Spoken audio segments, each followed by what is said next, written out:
welcome back. Chapter 1 Research in Principle has 3 sections. The relevance of research and data science to TaskRight accomplishment. In the second section, the philosophy of descriptive and inferential. In the last section, the research conductor and category. And finally, quick conclusion on the chapter. Let's go ahead and start with section 1.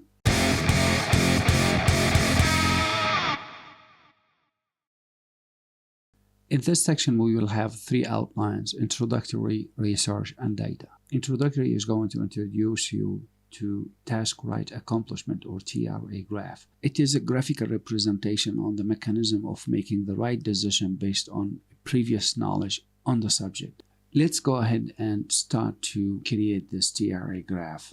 Assume there is a source, and this source is about to make decision. For this decision to be a right decision, I think it's obvious that this source must have a previous knowledge on the subject. And how to evaluate whether this knowledge is the right knowledge? If this knowledge actually factorized 3 important elements, which is a representation of the time or how humans perceive their existence. If we have factorized past, present, and future all together, that means this is a kind of intelligent knowledge, or good knowledge, that factorized these 3 elements. Then this decision will be most likely intelligent, smart, correct, all those adjectives that a human usually use in order to describe how good the decision is. But actually, if you look at it from graphical perspective, that is the real fact. Now the question is how this source have acquired this knowledge, and how this knowledge was so good to factorize these 3 important elements. To answer this question, I'm going to show you how this knowledge box was created.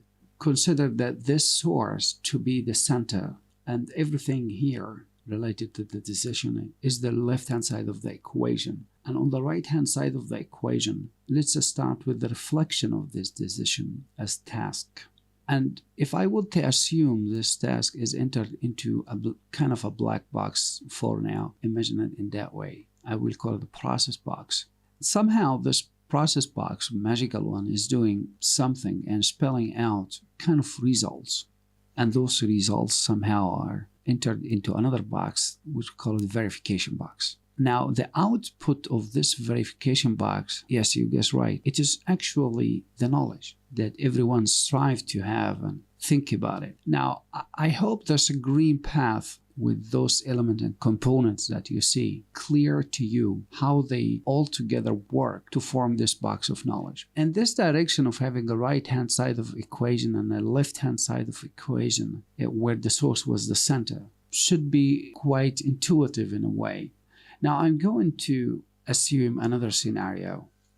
If in case the source didn't actually activate this right-hand side of the equation, and for somehow it isn't exist, that means automatically this box of knowledge wouldn't be exist. And as a result, of course, none of these elements were taken into consideration. That means the source was just making random, spontaneous decision without any previous knowledge. This image represents what's so-called the uncertainty. If I would to bring these 2 pictures next to each other, you could see quite clear the difference between them. I call this graph the TRA graph, or TaskRight accomplishment graph. And again, the title of this section says the relevance of research and data to TaskRight accomplishment. So the first question, where is research in this graph? I think the answer is quite clear. This green path represents the meaning or the steps of research. Where is data in this graph? Well, data is just about everything in this graph. There is data concerning the source, there is data about the task, the process, about the result, about the decision, about the time. Data is everywhere, and as we proceed in the following section, you will see a better, clear image of data in every aspect of our life. So we have done the introduction for section 1 by introducing you to the TRA graph. For the following 2 outlines, we're going to look at research and data and explore their definition in a visual way using the TRA graph. See you then.